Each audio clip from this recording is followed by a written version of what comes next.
అండి, అందరికీ నమస్కారం. వెల్కమ్ బ్యాక్ టు తిరుపతి అమ్మాయి అండ్ వైజాగ్ కోడలి పిల్ల. ఈరోజు మనం రాగి సంగటి విత్ చుక్కకూర పప్పు ఎలా వండుకోవాలో చూసుకున్నాం. చాలా హెల్తీ ఫుడ్ అండి ఇది. స్టార్టింగ్లో మనకి ఎంత కావాలో అన్ని వాటర్ తీసుకొని ఇలా బాయిల్ చేసుకున్న తర్వాత బియ్యం తీసుకోండి. 2 times వాష్ చేయండి. వాష్ చేయడం వల్ల చాలా మంచిగా ఉంటుంది అనమాట. నేనైతే 2 times వాష్ చేశానండి.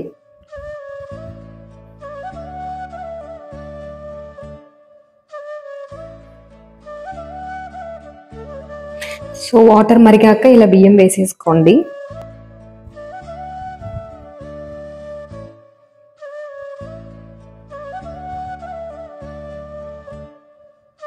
సో కొంచెం ఇలాగ ఉడికిన తర్వాత సో చూడండి ఎంతవరకు అంటే మరీ మెత్తగా ఉడికోకూడదు, కొంచెం బియ్యంగా కూడా ఉండకూడదండి. సో దాన్ని బట్టి మీరు చూసుకొని ఒక గ్లాసు అంటే మీకు ఎంత కావాలో, కొంతమంది పిండి ఎక్కువగా ఉండేవాళ్ళు పిండి వేసుకోవచ్చు, లైట్గా కావాలనుకుంటే లైట్గా వేసుకోవచ్చు.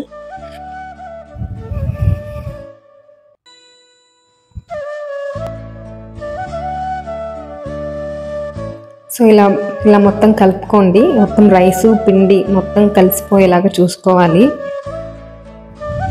పిండి అనేది స్మెల్ రాకుండా ఉండాలండి. సో దానికి మీరు మూత పెట్టేసి ఆవిరి పెడితే కాసేపు బాగుంటుంది అనమాట.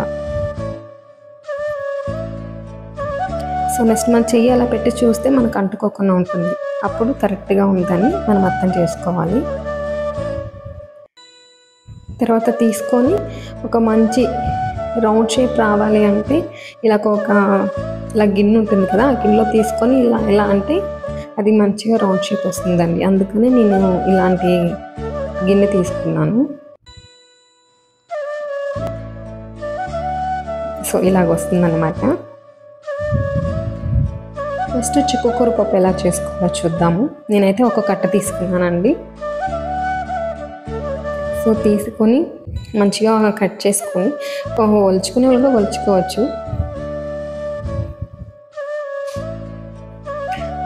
2 times కానీ 3 times కానీ వాష్ చేసుకోండి మంచిగా.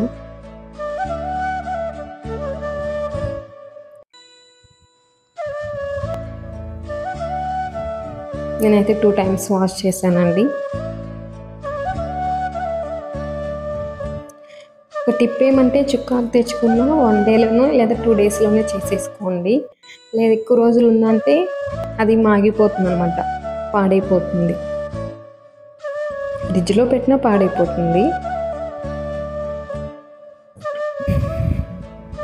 సో టమోటాలు, పప్పు తీసుకున్న తర్వాత పప్పు కూడా 2 times వాష్ చేయండి.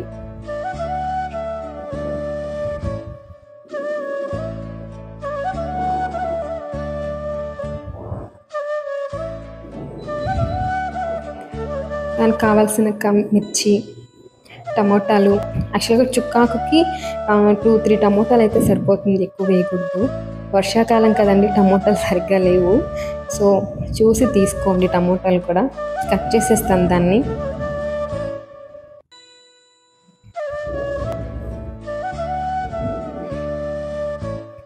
ఎక్కడ చూసినా వర్షాకాలం కాబట్టి టమోటాలు ఏవి ఇక్కడ మంచిగా లేవండి.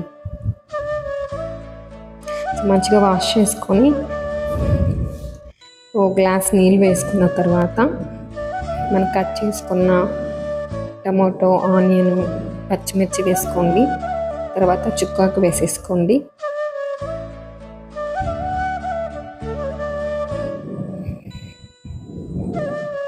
నేనైతే సాల్ట్ వేయనండి. సాల్ట్ వేస్తే పప్పు సరిగ్గా ఉడకదని చెప్పి నేను సాల్ట్ వేసుకోను. కొంచెం పసుపు వేసుకోండి. ఒక 3 whistles పెడితే చాలండి, ఉడికిపోతుంది. చుక్కాకు కొంచెం తొందరగానే బాయిల్ అయిపోతుంది. సో నేను హై ఫ్లేమ్లోనే పెట్టాను.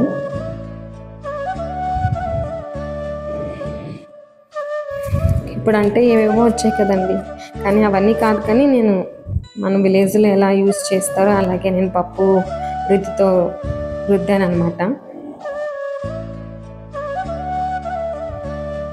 తర్వాత పోపు పెట్టుకున్నామండి.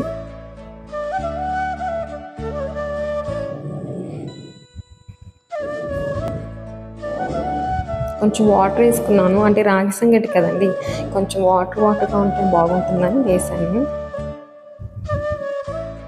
కొంచెం ఉప్పు, తర్వాత జీలకర్ర, ఆవాలు, వెల్లుల్లి, ఒక 2 ఎండుమిర్చి,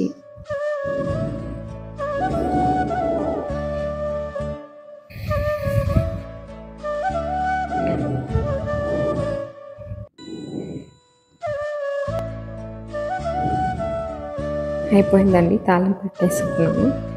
సో పప్పులో అలా వేసేసుకుంటే చాలా బాగుంటుంది ఫ్లేవర్ కూడా.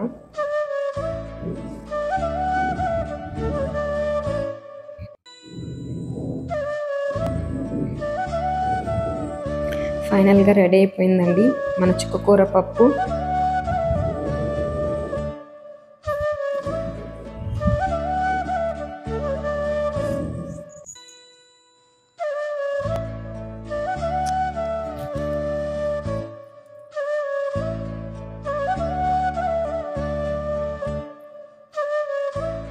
ఇప్పుడంటే ఎవరికి తెలియదు కానీ విలేజ్ల్లో పూర్వకాలంలో అంతా రాగి సంగటి చేసుకొని ఇలాగే పప్పు వేసుకునే వాళ్ళండి. చాలా టేస్టీగా ఉంటుంది, హెల్తీగా కూడా ఉంటుంది. చిన్నపిల్లలు కానీ పెద్దవాళ్ళు కానీ అందరూ తినే ఫుడ్ ఇది. థ్యాంక్స్ ఫర్ వాచింగ్ అండి. లైక్ చేయండి, సబ్స్క్రైబ్ చేయండి.